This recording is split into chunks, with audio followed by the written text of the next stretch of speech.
Nerdish, nerdy, nerd news. Hi, and welcome to Nerdish, Nerdy, Nerd News. Come along and ride with us as we explore, discuss, and nerd-splain some of the most interesting topics of today. Hey, I'm Ferg. I spent my youth playing sports, then I moved into IT, so I've been around nerds quite a bit. I hope to have some laughs and learn some things along the way. Hey, I'm Tim. Hung around with nerds a lot growing up, hoping that it would rub off. I think it kind of did, because I'm kind of nerdish. And as always, my co-hosts. Hey, thanks, Tim. I'm Christian. I've been playing and writing, creating games and Dungeons & Dragons since high school. My idea of a relaxing weekend is playing vids with my buds online. I also used to do complex math troubles with my dad for fun. I am very nerdy. And with us, to help us understand the world a little better... Hi, I'm Jess. I've been programming and using computers since the early 80s. I'm a voracious reader, consistently going through about 500,000 or more words a month. I've got some biochemistry in my background, and I've been using technology for as long as I can remember. I am the nerd. We now return you to part 2 of our Ag Tech special with Heather Clair.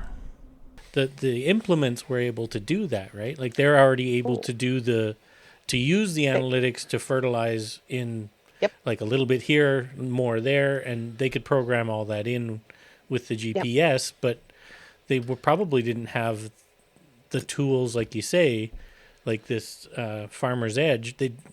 Most farmers didn't have the tools to be able to input that. They were using it more for they didn't overspray, overlap spraying, things like that. Oh yeah, like GPS auto steer had come in at that point about 10 years before.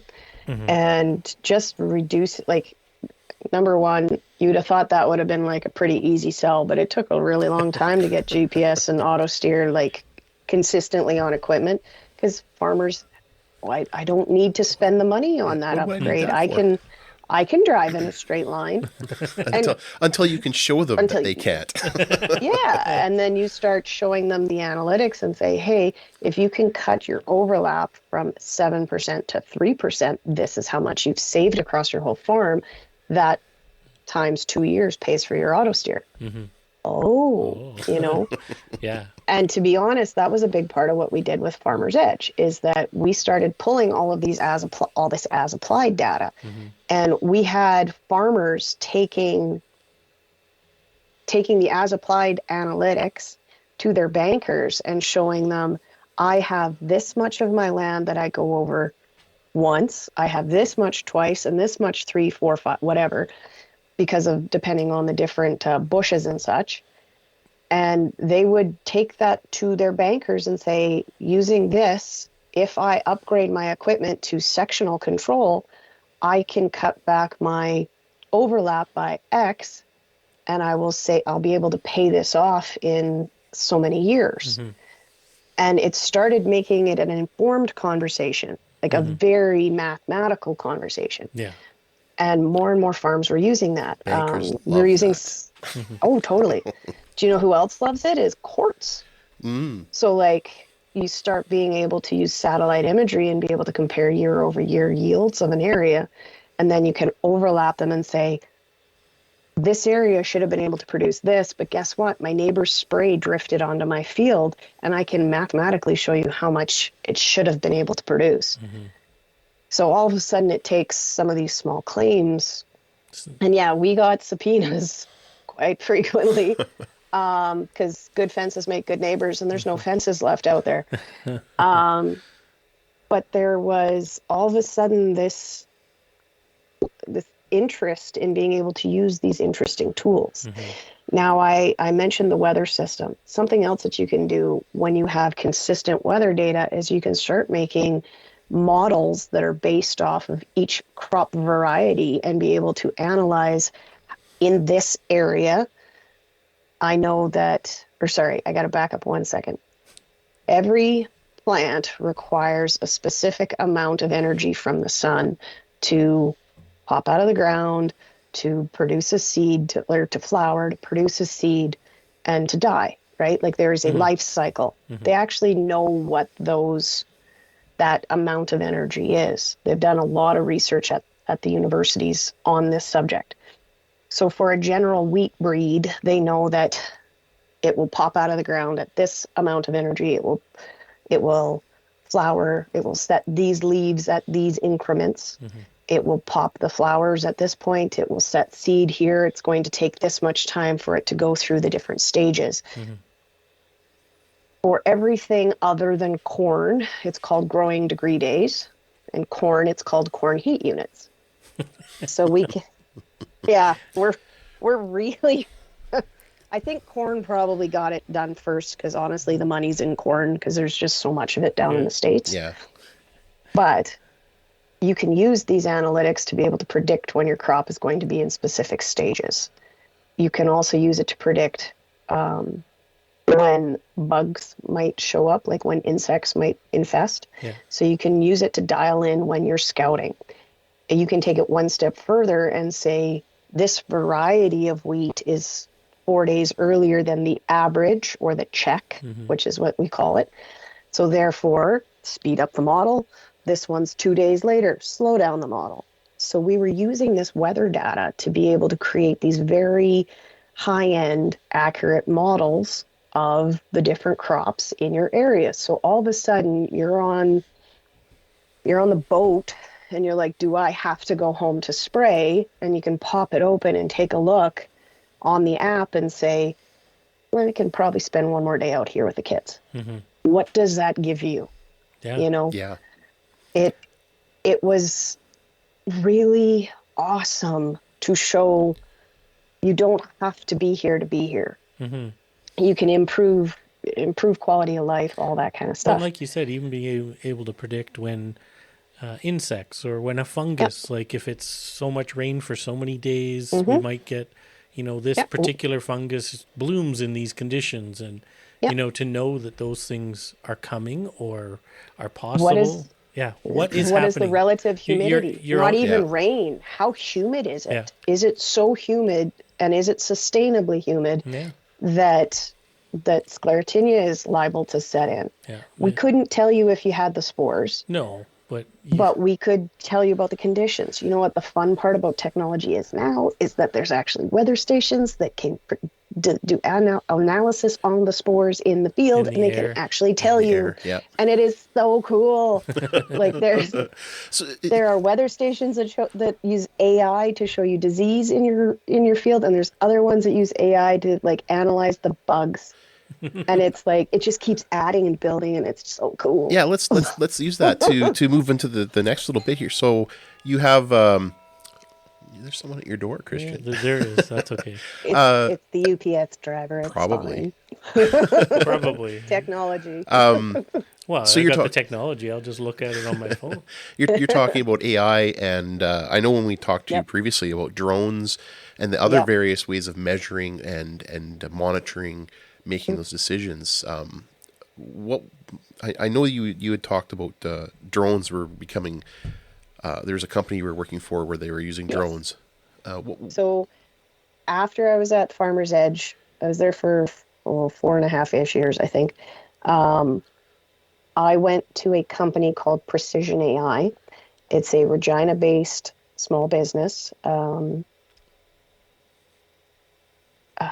I don't know how many people they currently have, but when I was there, there were 40 of us. Well, one less because you're not there. So I'm not there. I think there was a few. I think there were 5 of us that kind of got let go during a bit of a restructure last winter. But I went into so Farmer's Edge was a late stage startup in Canadian ag tech. Precision AI is a very early stage. I think I was the 17th employee when I started, and I think they're somewhere in that 35, maybe give or take. Anyway, what Precision AI is doing is using high-speed drones with onboard on-edge computing. Oh, shoot, I am out of practice. They're mouthfuls. Yeah, they're using on-edge computing to apply an AI model as the drone is flying to be able to identify the weeds that are in the field and make a split, like a split-second spray decision. They are not at the point where it's commercially viable. Like they are still in development. We were very much in the development stage, but it's, can we use artificial intelligence to direct the spray and cut back on the spray that's going just on the dirt? So we're cutting back on the spray in the food system, and we're cutting back on water usage. And because it's a drone, there's no compaction of the ground, which is something that we face in agriculture. Okay, I'm totally picturing like the Star Wars drones that have the little tentacles in the bottom, and it floating overhead and like zapping the weeds with lasers. Like, that would be don't awesome. laugh too hard. However, there is actually a drone. I don't know if it's still. I really hope this company is no longer operating, but there was a drone. I believe it was based out of Europe that was using a flamethrower. Maybe in areas that are like a lot more humid and moist. But like there's a lot of very interested parties in trying to figure out unique ways to use drones and robots to cut back on spray. Yeah. Like it's the reason I really liked it is it still allowed farmers to make the right agronomic decision, but it did allow them to do it in a more sustainable way. I personally am not a huge advocate for organics. I think there is a time and a place, but I also think that organics requires you to have a certain level of income that allows you the choice. And not everybody has that. And I was very lucky, as I said, growing up on that 2,800 acre farm. My parents talked about things that were important. And my dad was actually on the Canadian Wheat Board for quite a few years.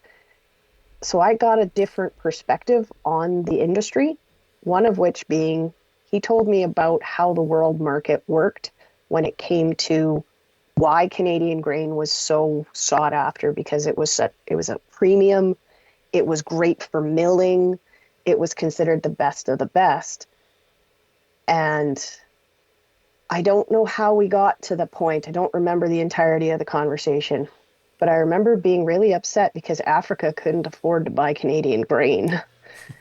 And he explained how like Africa had to borrow money from countries to feed their people, and so lots of times they bought grain of lower quality, and I remember being really, really upset that Africa didn't get to eat. And it stayed with me my whole life. Like feeding the world is something very important to me. The opportunity to eat, the security of the food system, all of it. Everybody deserves to eat. Nobody deserves to be dictated to that you have to eat organic because, only organic for your kids because it's better, it's holier, however you want to organic. I will give it to the organic market. Organic fields just don't produce. They don't produce the same that they don't. And if you have ask Arnold Schwarzenegger how he got to weightlifting by doing it natural. No, it like you don't get that big by being natural, and it's you put chemical. And there is there's a place in the world for organics, but it shouldn't be forced on everybody because the other side is it cuts back on the availability of food in the marketplace. So I think it's super important to give the farmers the ability to make the best choices for their farm, whether that means going organic, staying conventional, adapting technology, whatever. But they deserve, because they have earned the right to make those choices on their farm, and they care about it. Right. They are doing everything they can to pass that legacy on to the next generation. Right. And with that, what you're talking about with the drone. So let me just sort of back up a little bit. I just want to connect that in. The drones would be sent out over the fields. They would go over the field. And this is ideal. This is in a matured technology sort of point of view. It would go over the field. It would send back the information to the central AI, saying, hey, this is what I'm looking at. Not quite. Not quite. Okay. So not quite. So that's what this on edge computing is. Okay. It actually has an onboard computer system that is incredibly high end. Okay. So Like we're it's not like a talking cloud. NVIDIA. It's each individual No. drone is making the decision. Okay. Yeah, so Even each better. drone knows where they're supposed to fly. Mm-hmm. This is what swarm technology does, is it allows you to split the field up into different areas and have multiple drones in the same field. Each of the drones would have an onboard computer system that is applying the AI as it flies. Okay. It's looking forward at a whatever degree angle. It's taking that picture, it's beaming it back, and in like a 20th of a second, it's viewed the picture, applied the AI model, and made a decision, do I spray or not, so that it sprays out the back end. Okay. And it's direct spraying rather than blanket spraying. So it's going to pick just this one plant or just this one area. So are these aerial drones or are these rovers? So the company I was working for, it was aerial drones. Part of the reason for the restructure is in Canada right now, you're not actually legally allowed to spray anything from a drone in the agricultural space other than 3 agents that are biological mosquito control. Right. So you can't, right now you can't spray. Now that is because the governing body up here in Canada is called the PMRA, and they are going through a couple years of some pretty intense drift trials because, like I said, with the last company, there's damage potential, there's lawsuits, and not just that, there's just safety concerns overall. Well, they're pretty safe, but you need to know what your limits are, right? Jess and I can mess with code and have that full of pepper spray and have it fly over a crowd and only attack redheads. Like all you Irish people would be in trouble. Oh, absolutely. Yeah. It's not far off though. Like, oh no. So if the technology is there that is physically capable of that, there's opportunities for abuse, and I get that. And that's what I really liked about part of this mentality with precision AI is that the drones themselves were not online. There was a closed Wi-Fi network between the drone and the central transport system. The transport system could be online. The drone was not, therefore far harder to hack. Right. So like they're taking some fantastic steps, and I really hope them or others in the industry can get there because it is wonderful technology. There's another company that I know of called Solin F Tech. It's a company out of Brazil. They are doing some trial work up here in Canada. They had 2 of their machines going for the last 2 years in the Kindersley area. They also had a few machines running down in the States, and I believe these ones were more designed for the States, but they're basically a 7-foot square steel box. Like it's just the edges, like it's just a framework on wheels. It is a rover, like it is a robot, totally autonomous. It's got a 40-foot spray boom out the front, and it's using the same mentality. You look ahead, you apply AI as it's rolling, and it makes that spray decision right now. Whether it's that robot, whether it's a spray drone, they're spraying about a 10-inch pie plate over the weed, and that's it. Yeah. So there's going to be other decisions made as well, like how much spray, the type of spray possibly, if it's a different type of plant, or are they using Can you have the same multiple different sprays in the same unit? I think in time you can, but right now, no, because it's a capacity problem, right? Right. So, like, especially on the drones, like, there's only so much lift. Yeah. On these Solin F Tech ones, they're really cool because it's got a giant solar panel on the top, so it doesn't need fuel. It just keeps rolling. Talking to their people here this fall, it sounded like they'd learned a whole pile. They were discussing maybe dropping the height of it, so then that would reduce the weight, and then they could increase the amount of tank space. If they get to that point, you could potentially have multiple chemicals loaded up, but I think that probably is going to be like a future consideration. Yeah, I wasn't too like sure way if there down. was multiple chemicals. I know there's like there's different ones that you can, when you go to the co-op to buy your spray, it's like, you want it for broadleaf, do you want it for this, for you want that. Yeah. But I was wondering if the technology had gotten to the point where it identified the plant and went, I'm going to use this one rather than just a broad spectrum one or something. So, yes and no. Is the technology there? Yes. You can create an AI model to target, like to specifically look for Canada thistle and go out and spray the Canada thistle. You can look for one, so when you create the AI model, you can create it to look for a crop, or you can teach it, that's the wrong way of saying it. You can teach it to look for a plant, or you can teach it what a good plant is. Okay. And it knows to not spray that and to spray everything else. It's think of it as binary. It's a yes/no question right now. Okay. Yep.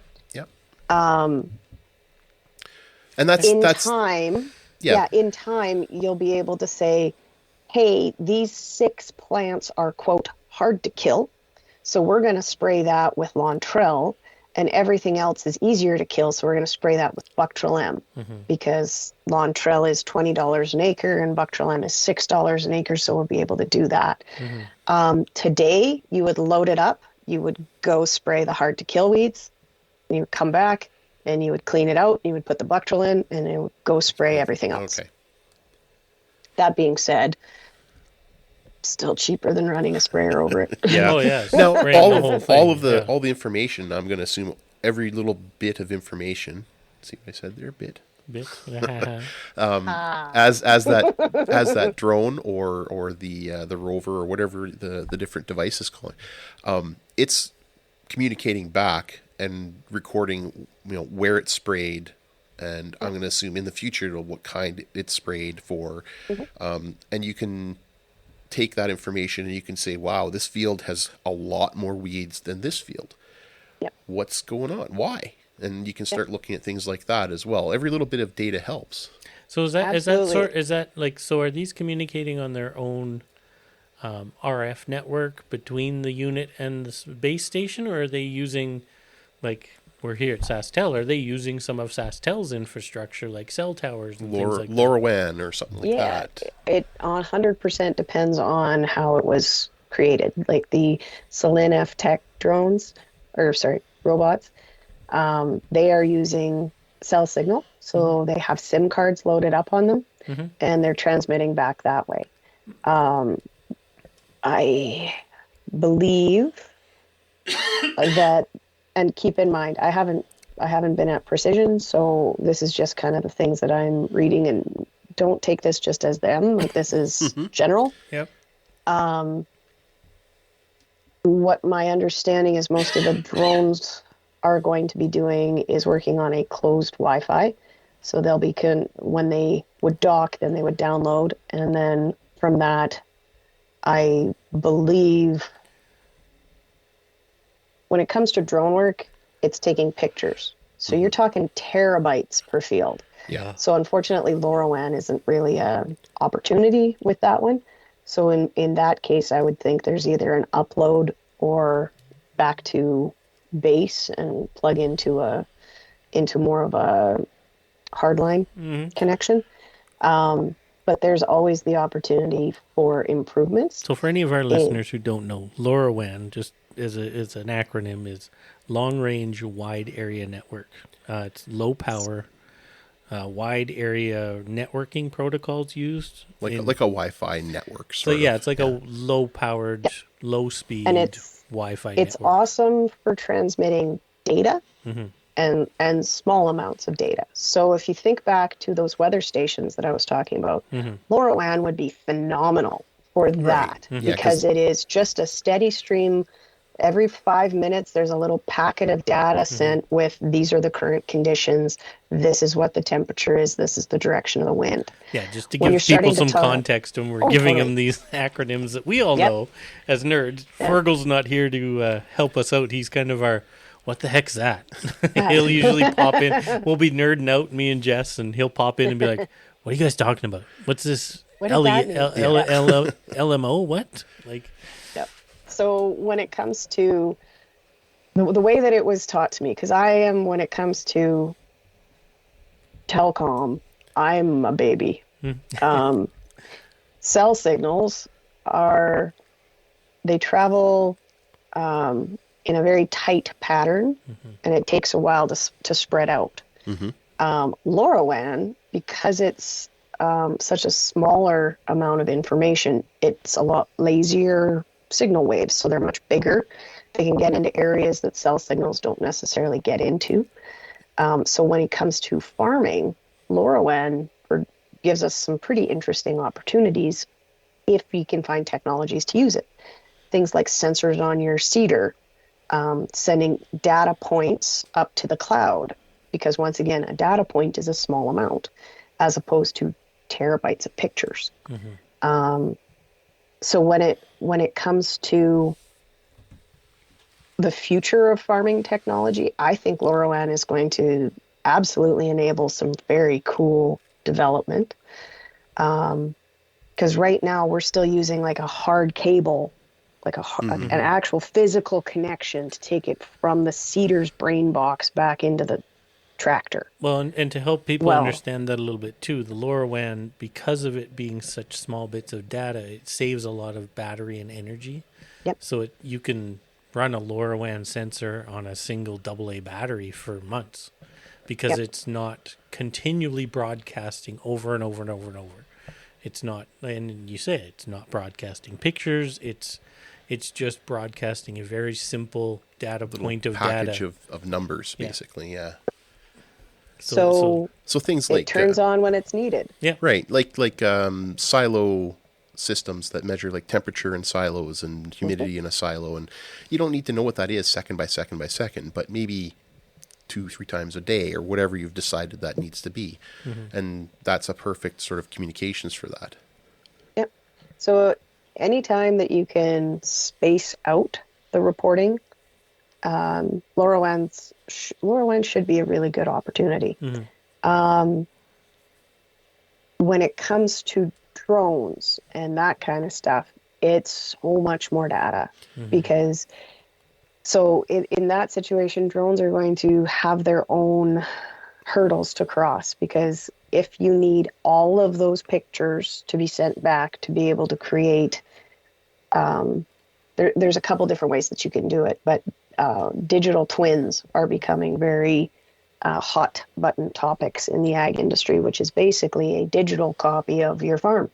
So can I digitize your farm to the point that you can sit down on your computer in January and analyze the weeds that you had last year to be able to plan for next year? Yeah, and what fields they were on, and what part of the hill it was on, and and can I select only this kind of weed? Let's call it kochia. Kochia is a really bad one right now that is developing resistance to one of the key chemicals that we have to control it. So can I just highlight all the kochia in my farm and be able to take a look at the pattern change year over year? Because a single kochia plant can produce 10,000 seeds or more. In some case, there's some, I don't know who counted. Wow. But like, if it's 100,000 seeds, I'd believe it too. We discovered that this resistance was happening because there was a few plants in southern Alberta, and a kochia plant. When you think of a tumbleweed, you're thinking of a kochia plant blowing across the field. Okay, so think of that, and it's rolling and it's rolling and it's rolling, and it's dropping seeds the whole way.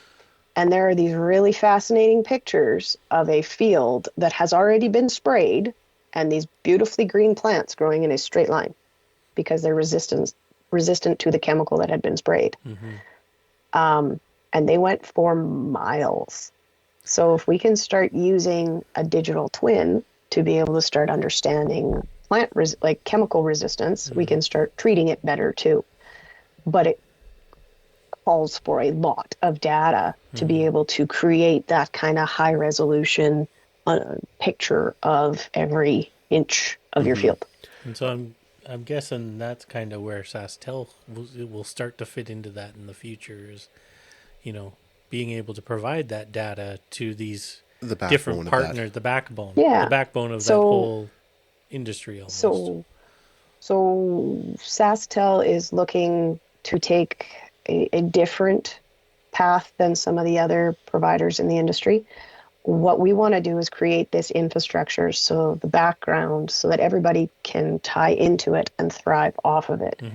I myself don't want to create a suite of products and hire a bunch of salespeople that are going to go out to farms and sell them a data technology product. Or sell them the drones, or sell them Nope. the data like the That management being said, the management software for their tractors. Yeah. That being said, there are some phenomenal companies that are out there, and a lot of them are Saskatchewan based. So what do I want to do? I want to enable them to succeed. I want to be that background infrastructure that they can tie into, that they can rely on, that is like very secure. Yeah. I finally got to go see the data center up here. It was so cool. Talk about security. Yes. It was just a very interesting tour to be able to say that this is in Saskatchewan. So the neat thing when it comes to my background, when we start talking about data storage, is right from the square one at Farmer's Edge and all the way through Precision AI, all the farmers wanted to know, where's my data stored? And not all of them. It started off with a few, and then I started to realize this was important. But because it is a Tier 3 data center housed in Saskatchewan, that means it is subject to Saskatchewan law, which means we have very specific controls that some of the other data storage providers don't follow, because they are a private company in a different country. Yeah. So we can't be evil. We are a crown corporation. We are not going to reverse engineer using the data that you have stored with us. We are literally just going to protect it for you. We are going to manage it for you, and we are going to house your servers. It is a safe and easy way to do business in Saskatchewan. And being in Saskatchewan, we're within 6 hours of most of the farmable land in Canada. Well, Western Canada for sure. And we've seen that, Jess and I have both seen that on the help desk, where a main line heading to the East Coast got cut. And all of a sudden you're sitting here watching TV, and any TV channels from the East are gone. Any websites that you try to get to, like the New York Times, it doesn't work. So that's that's happening right in the middle of when you're doing spraying, or when you're doing something that's data intensive, like you're out of luck. And that wasn't just for an hour or two. That was for a few days. Yeah.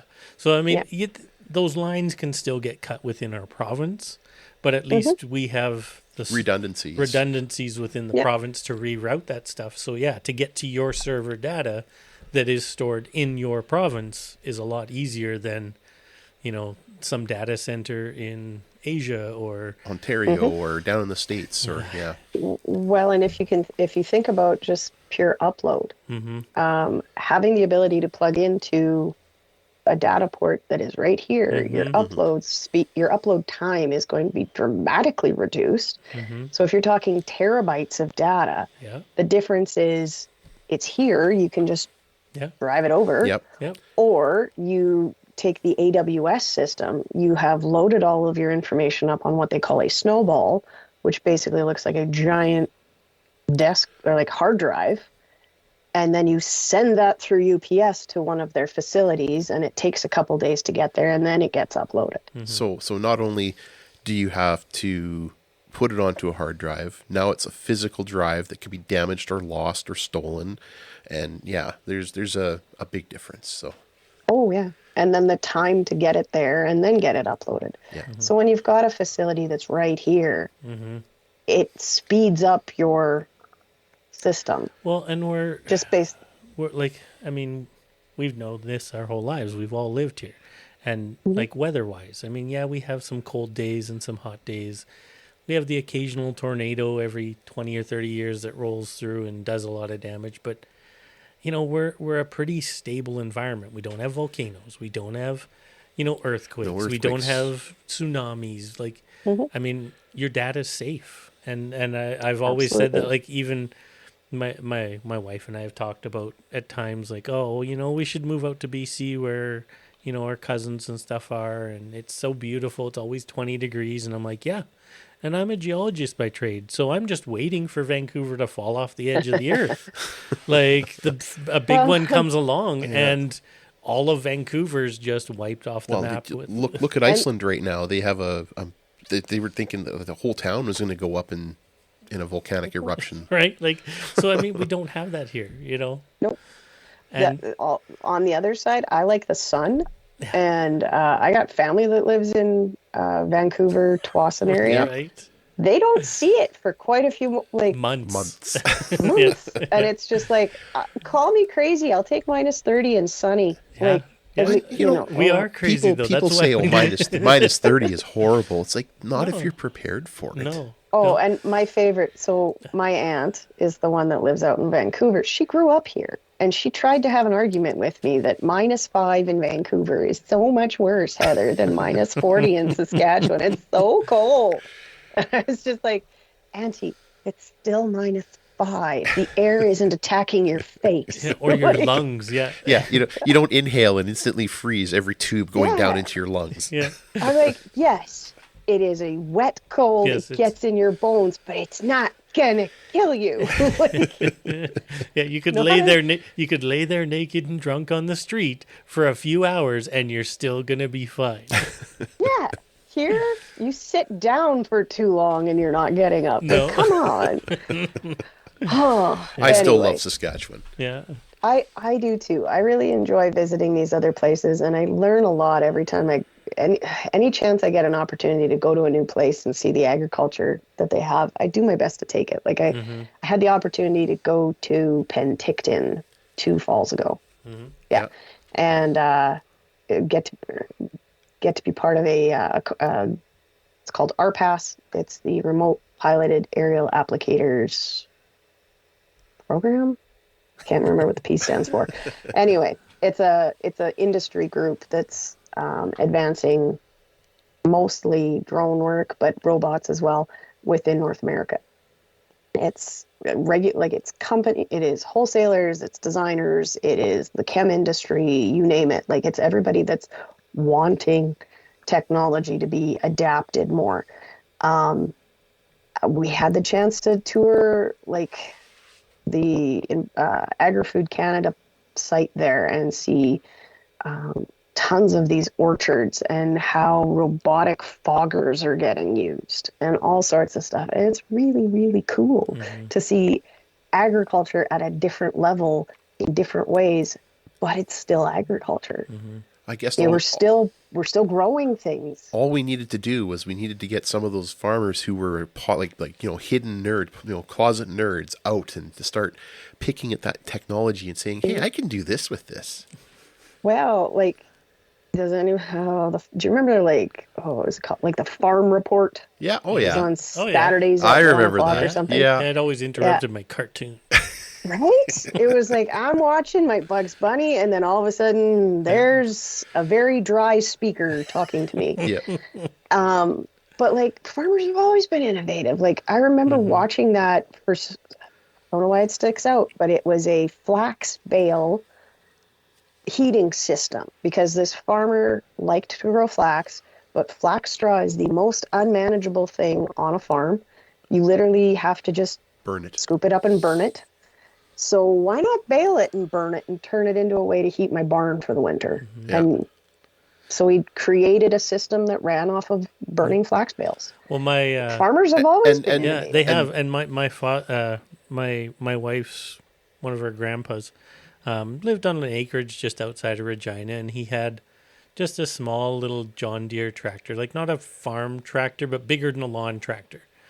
And this is back in like the 90s, well, probably even, mid 80s, early 90s.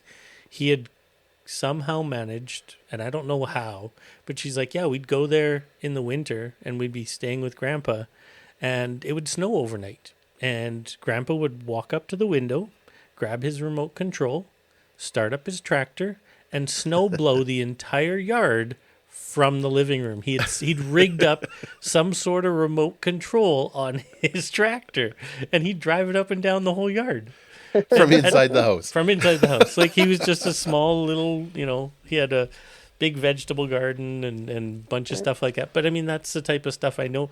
I mean, you see those ag reports and you'd see these farmers with these, oh, well, I did this with this stuff and I just used some siding from this and something from that and look at what I built. And it's like, holy crap, that is like innovative and cool.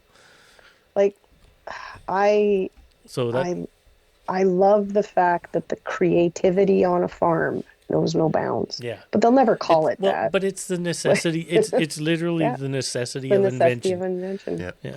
You 100%. This doesn't exist. Fantastic. I need this. Yeah. Oh, I don't know how many people like I need this kind of an extension on my torque wrench. Just get out the welder. Yeah.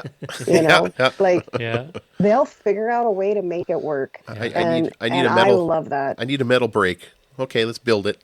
Yeah. Yeah. Well, and you take a look around and you say, well, why aren't farmers adopting technology more? Well, because they're adopting what makes sense, right? You have to prove that it makes sense for them to adopt it.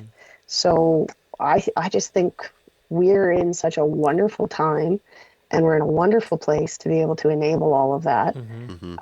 And you take the farming community and you pair that with how fantastic the Saskatchewan tech community has become. Like we're just this hotbed of invention in our little tiny rectangular, well, I guess we're not tiny, but small populated rectangular province. When you add to that the Sasktel promise of your data is safe with us, we'll make sure we'll be the we'll protect it, we'll help you, we'll and help the you develop it. expanding fiber network to all rural, like almost all rural communities. Like it's crazy how. It's mind-boggling, actually, how interconnected our province is becoming and how fast it's happening. Like, the amount of data we can transfer within our province is just mind-boggling. Like, we've had communities, I know, I won't mention any of them, but I know there's communities south of Moose Jaw here where, like, Shaw or Rogers or, other providers, whoever's there, have pulled out of that entire community because they didn't want to invest in the infrastructure. And we've moved like we already had the infrastructure and we've moved in, like Sastel's moved in and promised more. And promised even more. Take a look at what we did at the city of Melfort 10 days ago. Did you guys see all the announcements with that? No, I missed that. Okay, so you guys should go to the Sasktel LinkedIn page for sure, because I know for sure it's on there. But Sasktel and the city of Melfort had a pilot project that they launched. I think it was about 10 days ago. They had the Smart Communities launch up there. So they brought in a bunch of other communities from the Northeast, and they showed them what Sasktel has done to help the Melfort community, things like automating workflows and such, but even installing sensor networks to be able to help them understand where the failures in their water system was. So like, where are the leaks in the water system? And all of a sudden it made it so that, right? But it's just like it's water, like it just flows through pipes. It's like, yeah, but is the same amount starting and ending? Like, right. Are we getting paid? Are we getting paid for all of it? Yeah. So we've been working with them for I don't know if it's months or year and a half. I think that was announced a couple of years ago, but it's really not matured until recently. Nope. But it has reached its conclusion. Melfort is extremely happy with everything. And we've started having basic talks with some other surrounding communities to see how Sasktel can help them. So whether it's smart province, smart ag, smart buildings, Sasktel is in a lot of places that people don't give us credit for.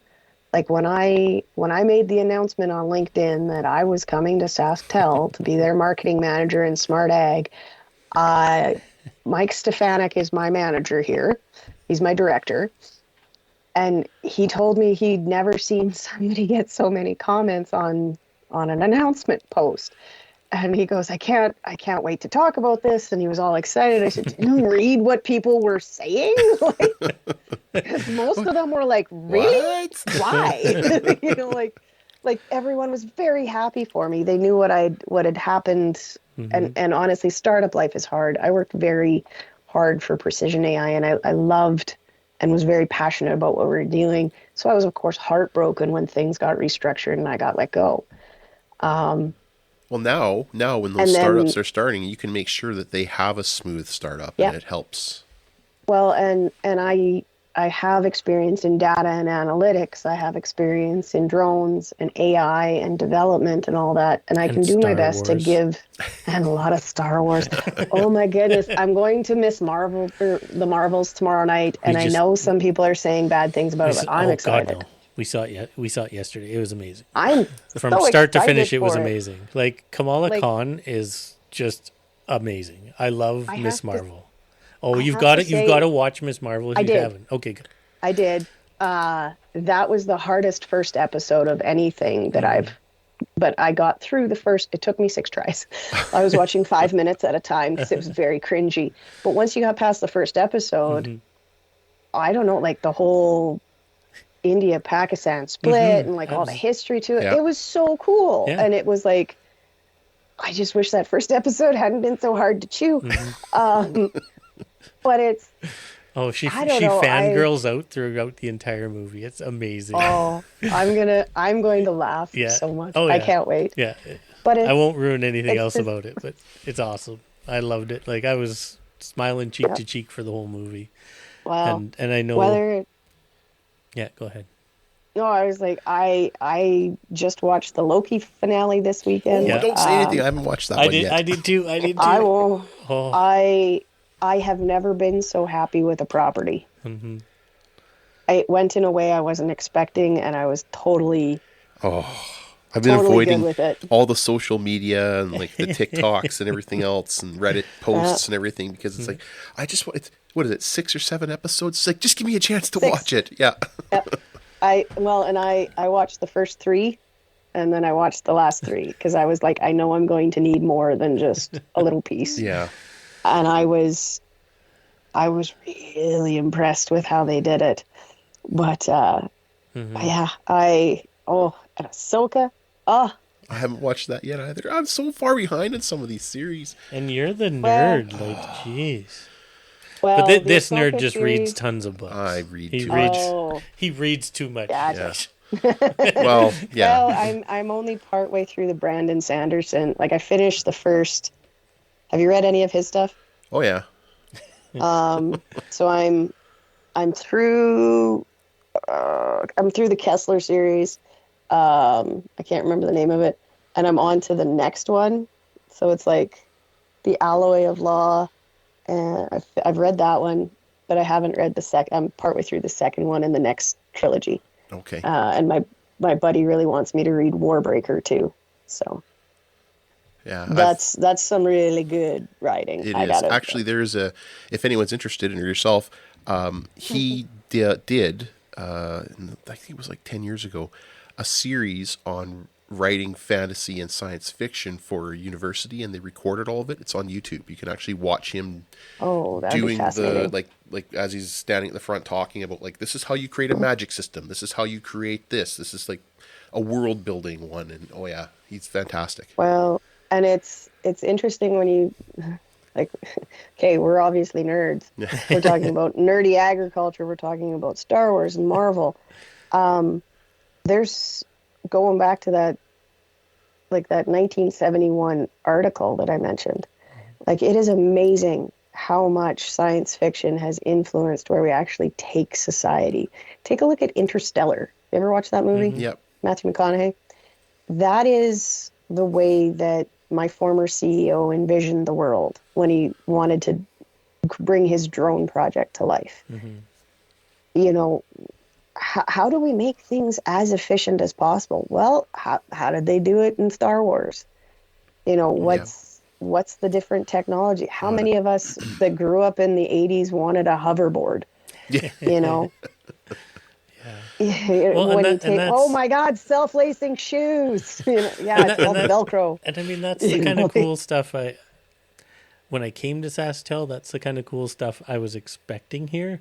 And it's coming, but seeing them bring on people like yourselves and other specialists to integrate the world into everyone's lives, whether it's ag, whether it's residential, whether it's business.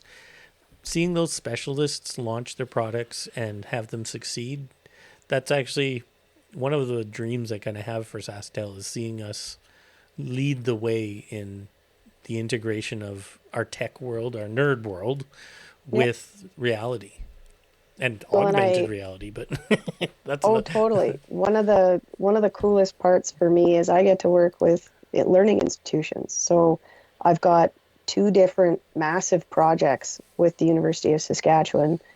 One on the cattle side, one on land use side. We're starting up a project with Olds College.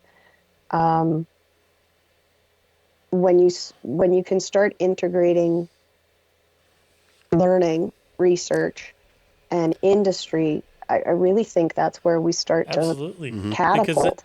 Because then those people coming out of school, they're not starting from, we should invent this. Oh no, that's already been invented. We learned it in school. Let's do the next step. Yeah, you're right. Yeah. Like you're So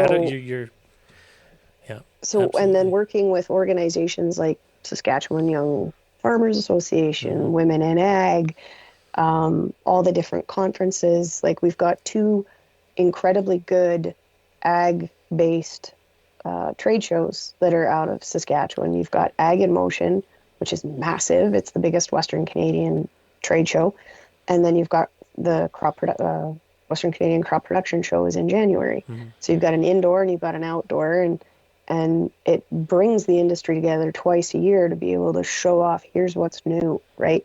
And the other thing that's going on right now for the real nerds, it's not, but over in Germany, there's Agritechnica is going on right now, and it only happens every so many years. But that is like the creme de la creme of ag technology. Like the CES of agriculture. I don't know what CES is. Consumer Electronics Show. It's where all the companies come out and show their brand new consumer electronics, like 7,000-inch TVs that are 8Ks and that you can bend in half. Yeah. This is Hall H. Like this is where everybody is. So there's so much technology that's getting launched this week. And at some point in my life, I want to go to it because I think it's just if you need any protective services, and Sastel's going to my pay trip for over it. there before I take anybody with me. No, but you need escorts. You definitely need escorts. Yeah. Well, I mean, we can be the podcast media that goes with you to record it. Okay. I mean, yeah. Well, it's really cool to be able to have different ways of getting the information out as well, right? Like podcasts are very fun. This is actually the second one that I've done. I did a podcast for the company that we partnered with that helped us with our AI. Like they were the ones that actually traced all the pictures and labeled it when I was at Precision. And that was basically, it was an internal one to keep their employees up to date on all the different projects because they did stuff for us in agriculture, and they also that specific company handled Facebook's non-compliance policy. So like they were watching all of the videos getting posted, and they were pulling things down that was inappropriate. Oh, okay. Like they were in so many different industries. yeah. Well, and like we were saying earlier, a lot of people out there don't realize exactly what agricultural technology is. They think it's what it was in 25 years ago. Yeah. And I think just this in the last hour and a bit that we've been talking, oh my gosh, hour and a half that we've been talking. Sorry. Don't. Sorry. That's, I think there's going to be a lot of eyes opened and a lot of people thinking, oh, well, triggering those little inspiration thoughts like, well, if they can do that, I wonder if they can do this, right? Something as simple as there are now biometric scanners for cows. Oh, yes. They do facial recognition on cows, and they can tell by how it's walking if it's sick or about to give birth. So how cool is that? Well, and I don't know, have you guys watched Clarkson's Farm? No, because I am too stressed out because, like, Like I know him from the He's an idiot. cars. Oh yeah, He's yeah. an idiot. He's It's an terrifying idiot. that He's so many people entertaining. watched him. But he actually has, like, for the layman to watch it and have a connection to someone that they know, like whether it's good or bad, and whether he's put his foot in his mouth, like any celebrity, that's beside the point. But he brings some of the farming technology and just knowledge of like things my wife and I didn't know about humidity count in seeds, and they've got those little grinders that they put the seed in, and it tells them, oh, the humidity's at 12%, we can harvest that now. Things like that we didn't know about. Well, speaking of the technology for the cows, his cows were calving, and there's this toy, I want to say toy, because for Clarkson it was a toy that he puts on the cow's tail, and when the cow starts to give birth, it sends him a text message. So Clarkson keeps getting these text messages in the middle of the night that his cow's calving. So out he goes, and he brings the one time no one was there to help him, so he had to do it himself. But that that type of technology, like you said, you can have those scanners in the barn and be like, oh, okay, so and so's in distress. You get a text message. Well, and just the dairy farms, you look at dairy farms and some of the automations that are there, like a human hand doesn't touch these cows when they're being milked from start to finish. It's all done by robots and everything. And it's just fantastic how the technology is. There's a really cool company called Smart Paddock that we've been working with. That we work with. Global Agri-Food Advancement Program, which is a venture capital fund out of Innovation Place up here in Saskatoon. And they will bring over, it's not really a cohort, but they'll bring over groups of ag tech and then ag food companies. They'll go through all the applicants and they'll bring them over. And so Smart Paddock is from Australia, and I'm pretty sure they were through GAP, but I also know BioScout was. BioScout is one of the weather instruments that I was nerding out about the diseases. So Smart Paddock comes over, and they come into Saskatchewan, and it is these little ear tags that have GPS on them and heart rate monitoring and a few things like that, from my understanding. Smartwatch for cows. Kinda, yeah. But here's an added bonus that those of us in the cities don't necessarily think about. How much did you say that you paid per pound for that calf? I think it was a heifer. It was about $1.40. Yeah. Okay, and you said it's up to about $4. $4 almost, I think, is what they are now. And how much did it weigh? So about we're talking 1,000 pounds. About 1,000 pounds. Okay. Not a big one. Okay, so let's say full grown, call it $5,000 right now. It's probably worth a little more than that. Yeah, like a nice sized steer, a decent steer. Very close to that. Yeah. Yeah.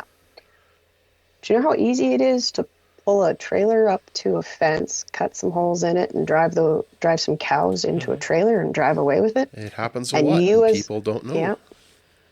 And they have no idea. So that farmer just lost $30,000 because they got 6 cows. Not to mention the fence is now cut, and the rest of the cows are running across the into someone else's field or wherever, or the highway, or whatever, or worse, across the highway, yeah, what have you. So those 6 cows are now just gone. Well, with Smart Paddock, there's GPS on it. You can tell where those cows are, and you can tell when they leave the fence because you've set up virtual fences. Yeah. So all of a sudden, it's not just how's the health of my cow, but it's how's the health of my herd. Is it where it's supposed to be? Can I track them? Can I trace them? Can I prosecute the bad guy that just tried to take one over on me? Yeah. Why is this one way off in the corner of the field? What's going on? Yeah. Yeah. Did the coyotes get it? There's a lot of that technology is going to enable. Even something, there's a lot of remote bin yards. Can we put sensors on the doors? This is another fantastic use of LoRaWAN. Can we put sensors on the doors that alert us if one of my bin doors gets opened that I didn't deactivate? I knew of a farmer that had an entire 2,000 bushel bin emptied get emptied. Jesus. Because And like, that was just $9 canola. It's like, don't quote me because prices fluctuate all the time and I'm behind, but call it $14 a bushel right now. Yeah. Times 2,000 bushels. Yeah. And that just drove away because it was a remote bin. Nobody went down that road. Yeah. Somebody showed up with a semi and a truck with a auger on it. Like the audacity. It's not like it was an accident. No, Yeah. it was. Oops, I grabbed the wrong bin. No. Yeah. No, I went to the wrong field. But we can start helping farmers with these security issues as well, using this infrastructure that we have and making sure that we vet these companies that we're working with to make sure that the technology does work the way they say it does. And we can utilize the partnerships that we have with the University of Saskatchewan and Olds College to do that. So it's a whole integrated system, and I really love the fact that I get to be part of it. Well, thank you very much for coming on the podcast with us, Heather. We really enjoyed talking to you, and as you can tell, we've gone quite a bit longer than we expected. So, but that's great. The conversation and the information was stuff that I had never heard or thought of. So And it like, I mean, I've been here 19 years, and I think Jess is 17, and at Sasktel, and I know we sometimes get in our ruts at a company, and we don't hear what the good things that Sasktel are doing, and having this interview with you and talking to you about how Sasktel is looking.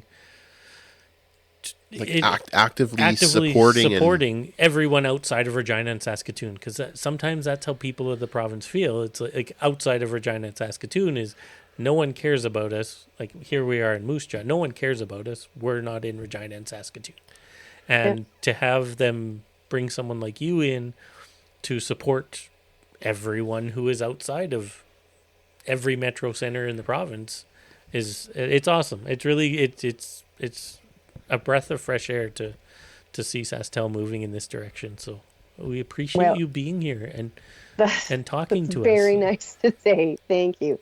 I could have probably talked for another hour because, to be honest, we didn't even touch on the whole partnership with Cavalli and Axiom.